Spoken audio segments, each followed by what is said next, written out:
السلام علیکم ورحمۃ اللہ وبرکاتہ۔ اعوذ باللہ من الشیطان الرجیم، بسم اللہ الرحمن الرحیم۔ یا ایہا الذین آمنوا لا تقولوا راعنا وقولوا انظرنا واسمعوا وللکافرین عذاب علیم۔ ما يود الذين كفروا من أهل الكتاب ولا المشركين أن ينزل عليكم من خير من ربكم والله يختص برحمته من يشاء والله ذو الفضل العظيم۔ ما ننسخ من آية أو ننسها نأت بخير منها أو مثلها ألم تعلم أن الله على كل شيء قدير ألم تعلم أن الله له ملك السماوات والأرض وما لكم من دون الله من ولي ولا نصير أم تريدون أن تسألوا رسولكم كما سئل موسى من قبل ومن يتبدل الكفر بالإيمان فقد ضل سواء السبيل ود كثير من أهل الكتاب لو يردونكم من بعد إيمانكم كفارا حسدا من عند أنفسهم من بعد ما تبين لهم الحق فاعفوا واصفحوا حتى يأتي الله بأمره إن الله على كل شيء قدير وأقيموا الصلاة وآتوا الزكاة وما تقدموا لأنفسكم من خير تجدوه عند الله إن الله بما تعملون بصير وقالوا لن يدخل الجنة إلا من كان هودا أو نصارى تلك أمانيهم قل هاتوا برهانكم إن كنتم صادقين بلى من أسلم وجهه لله وهو محسن فله أجره عند ربه ولا خوف عليهم ولا هم يحزنون صدق اللہ العظیم وصدق رسولہ النبی الکریم ونحن على ذلك لمن الشاہدین والشاکرین والحمد للہ رب العالمین۔ رب العالمین مالک کائنات کی ہم تعریف اور حمد بیان کرتے ہیں، اس کی وحدانیت کا اقرار کرتے ہیں اپنے پورے شعور کے ساتھ، اور ہمارے عمل بھی ویسے ہی ہونے چاہیے کہ ہمارا رب ہمیں واچ کر رہا ہے، اس سے ہمیں ڈرنے کی ضرورت ہے، اس سے خوف ہمیں آنا چاہیے، اس کی سزا سے خوف آنا چاہیے، اور اس نے جو انعام تیار کیے ہیں اس کی خواہش ہمارے دل میں جاگے۔ ہمیں ایک دن اس کو فیس کرنا ہے۔ الحی القیوم بادشاہ ہے وہ اس کائنات کا، بلا شرکت غیر، اس کا کوئی شریک نہیں، کوئی پارٹنر نہیں، کوئی ایسوسیٹ نہیں، کوئی صاحبہ نہیں، کسی کو اولاد تجویز نہیں کیا۔ اس کے علاوہ جو کچھ ہے ساری کی ساری اس کی مخلوق، اور ہر مخلوق کو جس کو بھی جب چاہے فنا کرنے کا پوری قدرت اور طاقت رکھتا ہے۔ اسی نے نازل فرمائی ہے اپنے بندے جناب محمد الرسول اللہ صلی اللہ علیہ وسلم پر اپنی آخری کتاب القرآن المجید، جس کے دوسرے نمبر کی سورت شریفہ البقرہ کے 13ویں رکوع کی تلاوت کی توفیق اللہ نے اپنے اس بندے کو دی۔ 9 آیات بینات پر مشتمل ہے یہ رکوع، اور آیت کا سیریل ہے 104 سے 112 تک۔ کوشش کرتے ہیں کہ اس کے معنی اور مفہوم سے قریب ہو سکے، جو کچھ ہمارے ذہن میں اس کا عکس آتا ہے آپ کے سامنے پیش کرتے ہیں، اس دعا کے ساتھ کہ اللہم اہدنا الصراط المستقیم، اللہ تعالی ہمیں علم اور فہم عطا فرمائیے، آپ کی کتاب سے ہمیں ہدایت حاصل ہو، ہماری مدد اور ہمارا استعان فرمائیے۔ اے لوگو جو ایمان لائے، نہ تم کہا کرو رائنا، بلکہ اس کی جگہ کہا کرو انظرنا، اور بات کو سنا کرو، اور نافرمانوں کے لیے دردناک عذاب ہے۔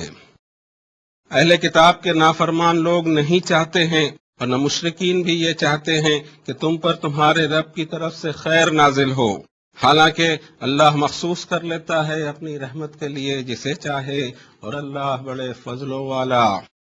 نہیں انل کرتے، منسوخ کرتے ہم کسی نشانی کو، یا اس کو اوبلیوین میں ڈالتے ہیں، ہم اس سے بہتر لے آتے ہیں یا اس کے جیسی ہی۔ کیا تمہیں نہیں معلوم کہ اللہ ہر چیز پر قدرت رکھتا ہے؟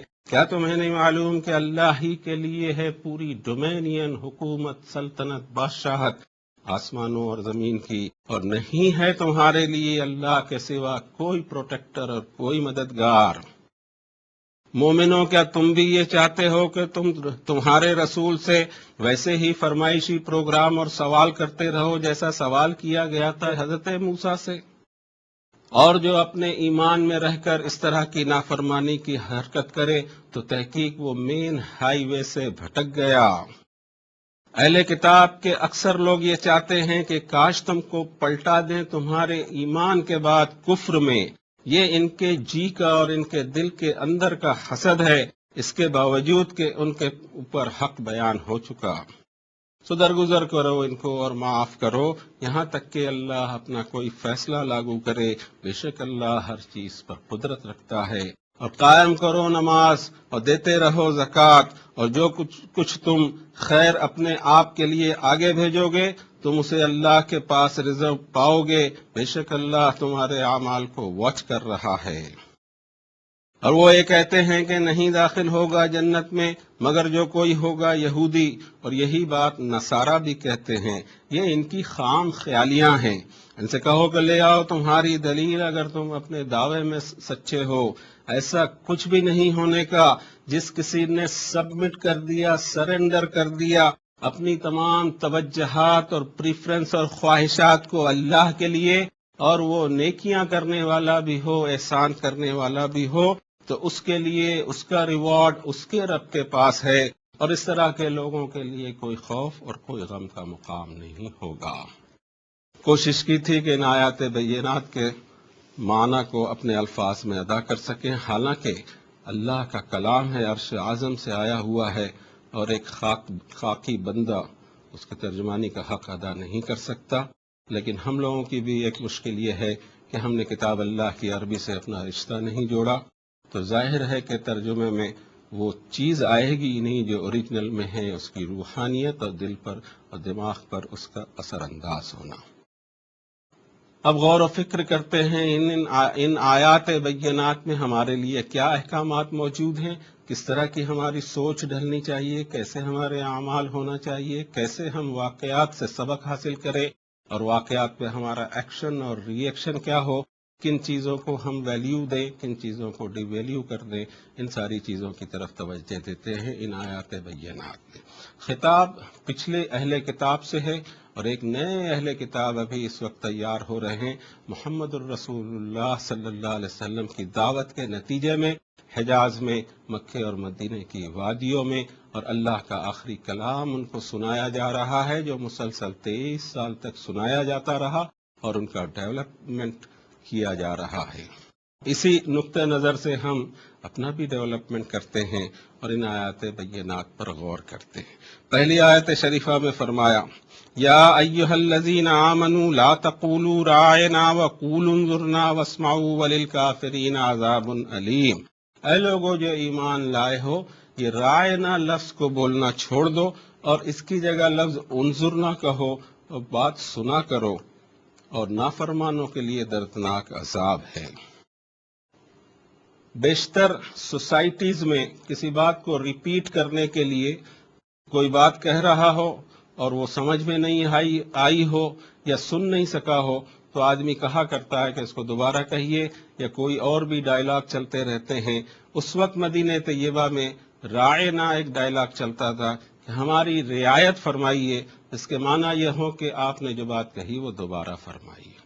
لیکن اسی لفظ کے ساتھ کھلواڑ کیا جاتا تھا، اور یہ کھلواڑ کرنے والے کون تھے اس کا تذکرہ ہمیں ملتا ہے سورۃ النساء 4 نمبر کی سورت کی 46 نمبر کی آیت میں۔ ہم کہہ سکتے ہیں کہ اس آیت کی تفسیر وہاں موجود ہے۔ رب تعالیٰ فرماتے ہیں وَمِنَ الَّذِينَ هَادُوا يُحَرِّفُونَ الْكَلِمَ عَن مَّوَاضِعِهِ وَيَقُولُونَ سَمِعْنَا وَعَصَيْنَا وَاسْمَعْ غَيْرَ مُسْمَعٍ وَرَاعِنَا لَيًّا بِأَلْسِنَتِهِمْ وَطَعْنًا فِي الدِّينِ وَلَوْ أَنَّهُمْ قَالُوا سَمِعْنَا وَأَطَعْنَا وَاسْمَعْ وَانظُرْنَا لَكَانَ خَيْرًا لَّهُمْ وَأَقْوَمَ وَلَٰكِن لَّعَنَهُمُ اللَّهُ بِكُفْرِهِمْ فَلَا يُؤْمِنُونَ إِلَّا قَلِيلًا۔ اور یہ لوگ جو یہودی ہو گئے، بات کو اس کے ٹھکانے سے، اس کے موضوع سے، اس کے ٹاپک سے بدل ڈالتے ہیں اور کہتے ہیں کہ سن تو لیا ہم نے، ہم اس کو مان نہیں سکیں گے۔ اور کہتے ہیں کہ سن کے نہ سنایا جائے، اور رائنا لفظ کا استعمال کرتے ہیں اپنی زبانوں کو موڑ کر، اور تانا دیتے ہیں تمہیں دین میں۔ ہونا تو یہ چاہیے تھا کہ وہ کہتے کہ سنا ہم نے اور اطاعت کریں گے ہم، اور سنیے اور ہمیں کچھ مہلت دیجیے، تو ان کے لیے بہتر ہوتا اور زیادہ اسٹریٹ ہوتا۔ ولیکن لعنت کی اللہ نے ان پر ان کی اس طرح کے کفر والی حرکتوں کی وجہ سے، سو نہیں یہ ایمان لائیں گے مگر تھوڑے۔ لفظ رائنا کے معنی ہوتے ہیں ہماری رعایت کیجیے، اور اسی کو تھوڑا سا لمبا کر دیا جائے، رائینا کہہ دیا جائے، تو ایک طرح سے اس کے معنی بنیں گے کہ اے ہمارے بکریوں کے چرانے والے۔ یہ بڑی عجیب بات ہے، لفظوں کی الٹ پھیر، زبان کو موڑ کر کسی لفظ کو ایک الگ شکل دے دینا کسی کی انسلٹ کرنے کی خاطر، اور وہ بھی اس دیدہ دلیری کے ساتھ کہ مسجد نبوی ہی حضرت محمد صلی اللہ علیہ وسلم کا ہیڈ کوارٹر تھا مدینہ منورہ میں، اس محفل میں بھی آنا اور صحابہ کی موجودگی میں اس طرح کی باتیں کہہ جانا، یہ حرکت اوچھی حرکتوں میں اس کو کہیں گے، سطحی حرکت ہے اور نالائق قسم کی حرکت ہے، اور وہ چاہا اس میں یہ جا رہا ہے جس کا تذکرہ یہاں کیا جا رہا ہے خاص ان دو آیتوں میں، سورۃ البقرہ اور سورۃ النساء میں، کہ مخالفین یہ چاہتے ہیں کہ جس سطح کے وہ ہیں اس سطح پر ٹیمپٹیشن کچھ لایا جائے، غصہ دلایا جائے، یا کوئی معاملہ ایسا بنا دیا جائے کہ دعوتی کام رک جائے اور ایک نئی چیز چالو ہو جائے، جس کو ہم کہہ سکتے ہیں کہ چنگاری ڈال کر شعلہ جلانے والی بات ہو۔ لیکن اس وقت حکمت اور ایمان کا تقاضا یہ ہونا چاہیے کہ دعوتی جو نظام چل رہا ہے وہ کنٹینیو چلنا چاہیے، اللہ کا کلام لوگوں تک پہنچنا چاہیے۔ ہو سکتا ہے کہ انہی میں کچھ لوگوں کو توفیق ہو اور وہ توبہ کر کے رجوع ہوں، لیکن ہمارا مخالف جس سطح پر آ کر بات کر رہا ہے اس سطح پر رہنے کے لیے منع کیا گیا، اور غصہ یا کسی اور چیز کی وجہ سے کوئی ٹینشن پیدا ہو اس کو ڈیفیوز کرنے کی بات کہی گئی، کہ ٹینشن جب ڈیفیوز رہے گا تبھی حق کی دعوت دی جا سکے گی، اور اس کے لیے بڑے صبر اور بڑے حوصلے کی ضرورت ہوا کرتی ہے، اور یہ صبر اور یہ حوصلہ پیدا کیا جا رہا تھا جناب محمد الرسول اللہ صلی اللہ علیہ وسلم کے اصحاب اور ساتھیوں میں، کہ ان سب چیزوں کو انگیج کرنا ہے۔ انبیاء علیہ الصلوۃ والسلام نے، ہر نبی نے اپنے اپنے زمانے میں بہت ساری ایسی کڑوی باتیں ان کو سننی پڑیں، ان کے خلاف سطحی اسٹیٹمنٹ پاس کیے گئے، کبھی ان کو جادوگر کہا گیا، کبھی ان کو جادو زدہ کہا گیا، کبھی ان کو ٹوٹلی جھوٹا آدمی ثابت کرنے کی کوشش کی گئی۔ اس طرح کی اوچھی حرکتیں چلتے ہی رہتی ہیں، لیکن دائی کی سطح اتنی بلند ہونی چاہیے کہ ان چیزوں سے اوپر اٹھ کر دعوت اللہ کا کام وہ جاری رکھے، کیونکہ ہلکے کمنٹس اسی لیے پاس کیے جاتے ہیں کہ اسی سطح پر اگر دائی آ کر اس کا مقابلہ کرے تو دعوت کا کام رک جائے گا۔ اس آیت شریفہ میں فرمایا، جو سورۃ النساء کی ہم نے ابھی تلاوت کی، کہ ان یہودی لوگوں میں سے بات کو اس کے ٹاپک سے پلٹ دیں گے اور کہیں گے ہم نے سنا، ہم مانیں گے نہیں، اور سنو کہ نہ تم سنائے جاؤ۔ یہ بھی ایک طرح کا اس وقت کا دشنام کہہ سکتے ہیں ہم، انسلٹنگ ڈائلاگ ہے، سنو او بہرے یہ بھی کہا جا سکتا ہے۔ اس طرح کی وہ ایک ڈائلاگ مدینے میں جو چلتا تھا اس کو حضور کی محفل میں استعمال کر رہے ہیں، توہین کر رہے ہیں حضور علیہ الصلوۃ والسلام کی، صحابہ موجود ہیں، کتنا صبر کرنا پڑا ہوگا، لیکن یہ صبر ضروری ہوتا ہے، اس لیے کہ اللہ کا حکم ہے۔ الفاظ سے جو کھیلتا ہے یہ کفریہ حرکت ہے، اور اس کی سزا اس کو مل کر رہے گی، چاہے دنیا میں اللہ دے چاہے آخرت میں اللہ دے، لیکن ہماری منزل کھوٹی نہیں ہونی چاہیے۔ اکثر ہم دنیا میں بھی دیکھتے ہیں، ٹریفک میں بھی کوئی گالی بک دیتا ہے، کچھ کہہ دیتا ہے، لیکن اگر ہماری منزل کی طرف ہماری توجہ ہو، ہم اوور لک کر جاتے ہیں اس بات کو، اس لیے کہ ہمارا تو سفر روکنا چاہتا ہے وہ کسی وجہ سے، اور ہم سفر کو جاری رکھنا چاہتے ہیں۔ مومن کا ٹارگٹ اور اس کی منزل جنت ہو، اس سفر میں کوئی بھی رکاوٹ اور ہرڈل آئے وہ اس کو لیٹ گو کر کے آگے بڑھتا رہے، اپنا سفر جاری رکھے، اور اس کا ٹارگٹ اللہ کی رضا اور مغفرت اور جنت ہو۔ تو فرمایا کہ اس طرح کے ڈائلاگ کہتے ہیں وَرَائِنَا لَيَّمْ بِأَلْسَنَتِهِمْ، اپنے زبان کو موڑ کر رائنا لفظ سے کھلواڑ کرتے ہیں اور وہ دین میں تانا دینا چاہتے ہیں۔ ایکشن کے بارے میں بتایا، ہونا تو یہ چاہیے تھا کہ وہ کہتے سمعنا واتانا اور سنیے، ونظرنا، رائنا کی جگہ ونظرنا کہیں، اور ادھر اس آیت میں سورۃ البقرہ میں فرمایا کہ اس رائنا لفظ کے چلن کو سماج میں بند کر دو، اس کی ضرورت تم کو بھی پیش آتی ہوگی۔ رائنا مت کہو تم، رائنا کی جگہ ایک ایسا لفظ لے آؤ جس سے یہ کھیل نہ سکے۔ انظرنا کہو کہ ہمیں تھوڑی مہلت دیجیے آپ کی بات کو سننے کے لیے اور آپ کی بات کو دہرائیے۔ اور یہ پھر جب لفظ استعمال کرنا شروع ہوا تو ظاہر ہے کہ شرارتیں بھی بند ہوگی۔ شرارتوں کا سد باب اسی طرح ہو سکتا ہے کہ ہم کوئی ایسی چیز سامنے پیش کر دیں، کوئی ایسی چیز سامنے لے آئیں کہ کسی کو موقع نہ ملے شرارت کرنے کا۔ اللہ تعالیٰ نے فرمایا کہ اس کی سزا یہ کہ اللہ نے لعنت کی ان پر اس کفریہ حرکت کی وجہ سے، فلا یؤمنون الا قلیلا۔ اگلی آیت شریفہ میں فرمایا ما يود الذين كفروا من اهل الكتاب ولا المشركين ان ينزل عليكم من خير من ربكم والله يختص برحمته من يشاء والله ذو الفضل العظيم۔ یہ اہل کتاب کے نافرمان لوگ اور یہ مشرکین یہ نہیں چاہتے کہ تم پر خیر نازل ہو تمہارے رب کی طرف سے۔ انہیں یہ معلوم ہونا چاہیے کہ اللہ مخصوص کر لیتا ہے اپنی رحمت کے لیے جسے چاہے، اور اللہ بڑے فضلوں والا ہے۔ یہ جو کوششیں جاری ہیں، دراصل اللہ نے جو فضل اتارا ہے، اپنا کلام اپنے کسی بندے پر اتارا ہے اور وہ کلام سنایا جا رہا ہو اور لوگ ایمان قبول کر رہے ہوں اور اپنی پرانی روشوں کو چھوڑ رہے ہوں اور ایک نورانی سوسائٹی ڈیولپ ہونے لگے، تو یہ چاہتے نہیں ہیں کہ ایسا ہو۔ انہیں یہ معلوم ہونا چاہیے کہ پروگرام ان کا نہیں بلکہ اللہ رب العالمین کا ہے، اور اس نے مخصوص کر لیا ہے کہ کسی کو کوئی چیز دے، اس کے پروگرام میں کوئی تبدیلی نہیں لا سکتا۔ دنیا کی کوئی طاقت کیا، کائنات کی بھی کوئی طاقت، اللہ تمہارے ساتھ کسی خیر کا فیصلہ فرما لے تو اس فیصلے کو کوئی بدل نہیں سکتا، یا اس فضل کے لیے کوئی رکاوٹ نہیں بن سکتا، وہ پہنچ کر رہے گا۔ انسان نے یہ سمجھنا چاہیے کہ ٹوٹل نظام اللہ تعالیٰ چلا رہے ہیں، اس میں اس کو اپنی گاڑی چلانا چاہیے، معاون بننا چاہیے، اس سے فائدہ اٹھانا چاہیے، بجائے اس کے کہ وہ اللہ کے پروگرام سے ٹکرائے اور اس کے نظام سے ٹکرائے۔ اگلی آیت شریفہ میں فرمایا ما ننسخ من آیت او ننسها نأت بخیر منها او مثلها الم تعلم ان اللہ علی کل شیء قدیر۔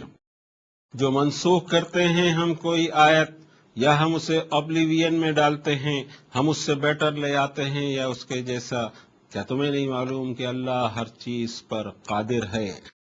دنیا میں ہر زبان میں، ہر علاقے میں، ہر جگہ انبیاء اور رسول آئے، پتہ نہیں اللہ نے کتنی کتابیں نازل فرمائی۔ قرآن شریف میں جو تذکرے آتے ہیں چند کتابوں کے، وہ کسی نہ کسی شکل میں آج بھی باقی ہیں۔ باقی تو ایسی کتابیں ہیں کہ جس کا کوئی تذکرہ دنیا میں نہیں ملتا۔ ہمارا اپنا بھی اتنا وسیع اور عریض ملک، لیکن پتہ نہیں یہاں قصے کہانیوں کی کتابیں ہیں، انسانوں کی لکھی ہوئی کتابیں ہیں۔ اللہ کا کلام، خدا کے کلام کے بارے میں کوئی ریکارڈ موجود نہیں کہ کس پر نازل ہوا، کب نازل ہوا، بھول گئے اس کو لوگ، یا یہ کہیے کہ وہ موجود ہی نہیں رہا۔ رب تعالیٰ فرماتے ہیں کہ مجھ سے بہتر لے آتے ہیں، یا ویسا ہی۔ کیا تمہیں نہیں معلوم کہ ہر چیز پر اللہ قادر ہے؟ یہ احسان ہے اللہ کا اس انسانیت پر کہ اس نے اپنا آخری اور فائنل کلام نازل فرما کے اس کی حفاظت فرما لی۔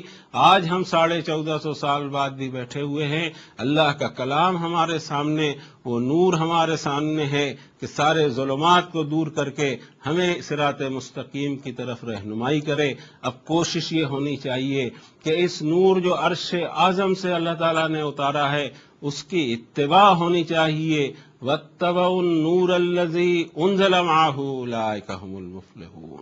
نبی صلی اللہ علیہ وسلم پہ میں نے جو نور نازل کیا اس کی جو اتباع کرے گا وہ کامیاب ہوگا۔ اگلی آیت شریفہ میں فرمایا علم تعلم ان اللہ لہ ملک السماوات والارض وما لکم من دون اللہ من ولی ولا نصیر، تمہیں معلوم نہیں کہ اللہ کی بادشاہت میں ہے آسمان اور زمین، اس کے اذن کے بغیر درخت کا پتا ہل نہ سکے، کوئی چیز ہٹ نہ سکے اپنی جگہ سے، جتنی فرما برداری ہر شے اس کی کر رہی ہے، پھر اللہ کے سوا اتنی زبردست عظمت اور قوت اور طاقت والے رب کے سوا کیا اس کے مقابل تمہیں کوئی پروٹیکٹر یا کوئی مددگار مل سکے گا؟ پروٹیکشن اگر وہ کسی کو دے دے، کسی کو عزت بخش دے، کوئی اس کو ذلیل نہیں کر سکتا، اور کسی کو ذلیل کر دے اس کو کوئی عزت دے نہیں سکتا۔ لوٹنا تو چاہیے وہیں جہاں سے ہماری بات بگڑی ہوئی ہے، اور اسی کا پروٹیکشن ایک اصلی پروٹیکشن ہو سکتا ہے۔ زمین اور آسمان کی کوئی قوت ہمارا کچھ نہیں بگاڑ سکتی۔ اگر ہمارے رب کا پروٹیکشن ہمیں مل جائے اور اس کی ہیلپ مل جائے، ہمارا کوئی کام رک نہیں سکتا۔ ہمیں اچھی طرح یہ معلوم ہونا چاہیے، اور معلوم ہونے کے بعد عمل میں وہ چیز آنی چاہیے۔ ہمیں یہ کانفیڈنس پیدا نہ ہو کہ فلاں شے ہم کر ہی لیں گے، اللہ کی مدد ہوگی تو انشاءاللہ کامیاب ہوں گے۔ سوچ یہ بننا چاہیے، منہ تک کے ڈائلاگ نہیں رہنے چاہیے، بلکہ وہ دل میں اترے اور اللہ کی مدد پہ انسان بھروسہ کرے، جس کے لیے ایک زمین ہمیں ہموار کرنی ہوگی اللہ کی مدد کے لیے، جو ایمان والی ہو اور عمل صالح والی زمین ہو، اسی میں یہ باغ و بہار اور یہ فصل آ سکتی ہے۔ 108 نمبر کی آیت شریفہ میں پھر ہم سے ایک سوال کیا گیا اور توجہ ہم نے دینی چاہیے۔ ام تريدون ان تسألوا رسولکم کما سئل موسیٰ من قبل، کیا تم بھی یہی چاہتے ہو کہ حضرت موسیٰ سے جس طرح فرمائشی پروگرام کیے جاتے رہے اور سوال کیے جاتے رہے، ایسے تم بھی اپنے رسول صلی اللہ علیہ وسلم سے سوال کرو گے؟ ومن يتبدل الكفر بالایمان فقد ضل سواء السبیل، یہ اس حرکت کے بارے میں کمنٹس بہت سخت ہیں کہ جو ایمان میں رہ ایمان کو کفر سے تبدیل کرے وہ مین ہائی وے سے گمراہ ہو گیا۔ یہ فرمائشی پروگرام ہم دیکھ کر بھی آئے ہیں، سورۃ البقرہ میں جو ہم چل رہے ہیں، اس سے پہلے تذکرہ آ چکا ہے 2/61 اسی سورۃ شریفہ کی 61 نمبر کی آیت میں، کہ انہوں نے ایک فرمائشی لسٹ پیش کر دی۔ وَإِذْ قُلْتُمْ يَا مُوسَىٰ لَن نَّصْبِرَ عَلَىٰ طَعَامٍ وَاحِدٍ فَادْعُ لَنَا رَبَّكَ يُخْرِجْ لَنَا مِمَّا تُنبِتُ الْأَرْضُ، کہ یہ ایک کھانے پہ حضرت موسیٰ سے انہوں نے کہا کہ یہ من اور سلوہ اوپر سے نازل ہو رہا ہے، ہمیں اس پہ صبر نہیں آتا، زمین کی ساگ اور ککڑی اور گیہوں اور مسور یہ بھی چاہیے۔ پھر ایک اور بھی ان کی حرکت کا تذکرہ اس گائے کے ذبح کرنے کے حکم کے تحت ہے، اس کا رنگ کیسا ہو، اس کی عمر کیسی ہو، وہ کیسی دکھائی دے، مسئلے مسائل پوچھتے رہے، عمل کی توفیق نہیں ہوئی، پھر جب عمل بھی کیا تو تھکے تھکے دکھائی دیتے تھے۔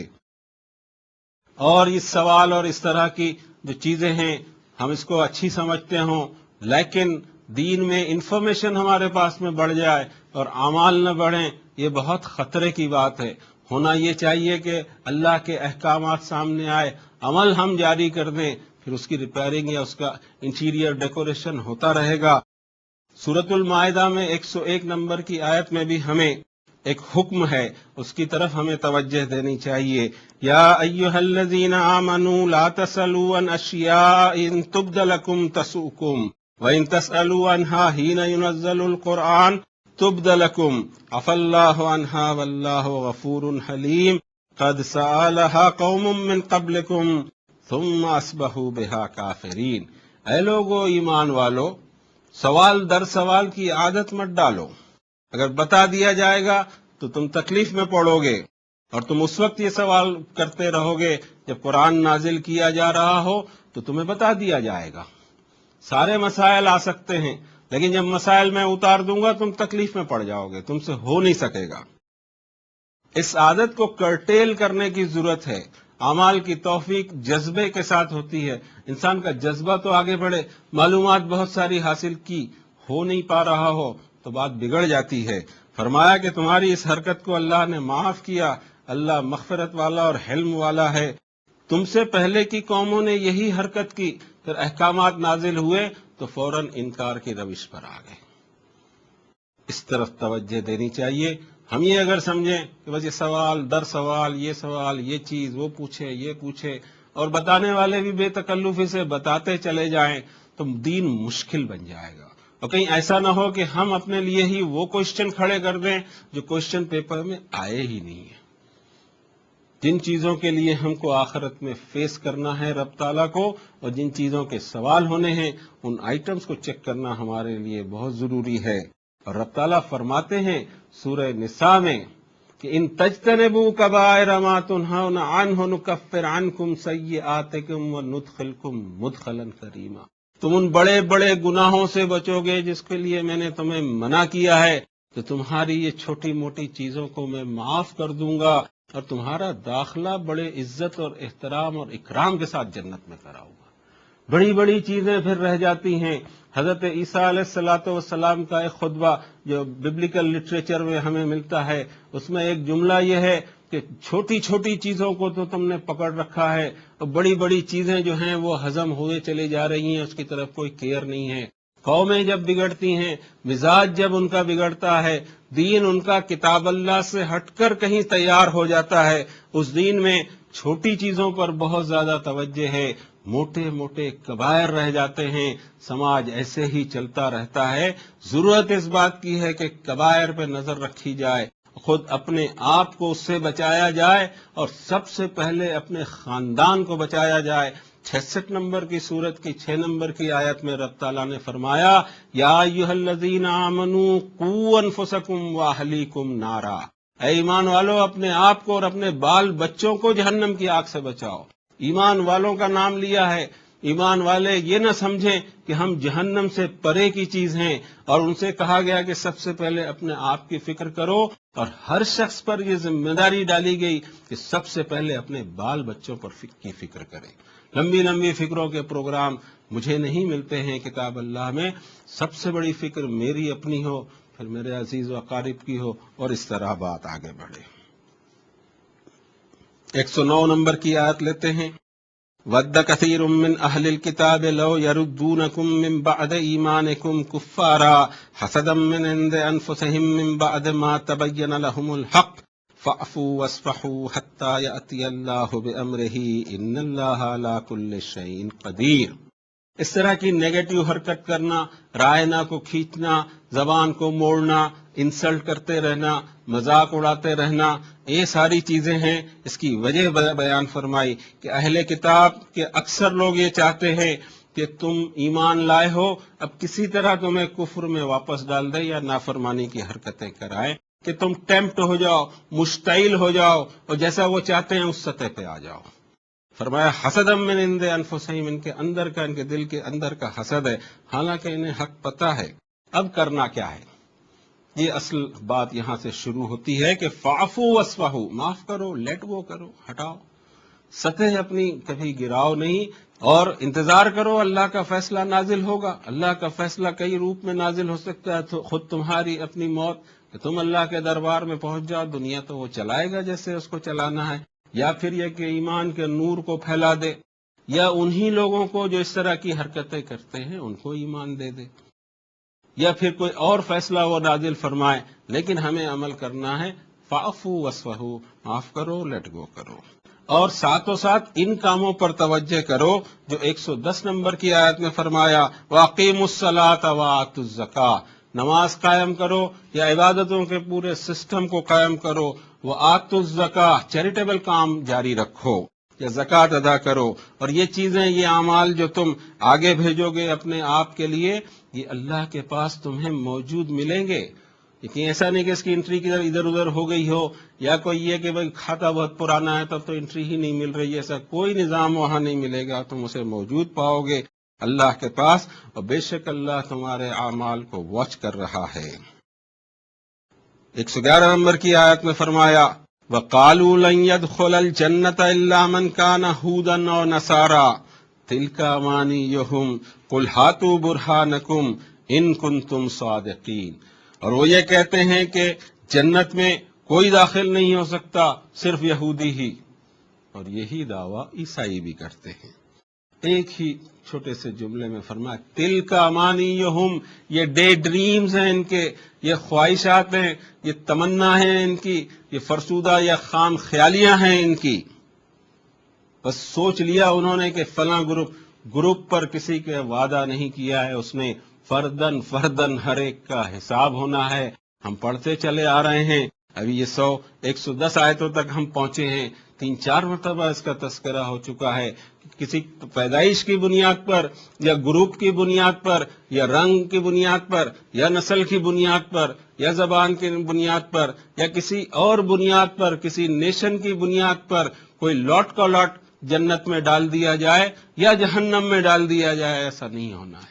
ہر فرد کو چاہے کہیں کا بھی ہو، کسی دور کا ہو، کسی علاقے کا ہو، اس کے لیے شرط ایک ہی بیان فرمائی ہے جو 62 نمبر کی آیت میں آ چکی ہے اور ہم اس کو پڑھ چکے ہیں کہ ان الذین آمنوا والذین ہادوا والنصارى والصابئین، بے شک جو لوگ یہ ایمان لائے اور جو یہودی ہو گئے اور جو عیسائی ہوں یا صابئین ہوں، کرائٹیریا میرے پاس ایک ہی ہے، من آمن باللہ، اللہ سے ایماندار ہو، والیوم الاخر، اور اسے پکا یقین ہو کہ اس دنیا میں جو میں نے عمل کیا ہے آخرت میں مجھے اس کو فیس کرنا ہے، برے ہیں تو سزا پاؤں گا، اچھے ہیں تو اجر پاؤں گا.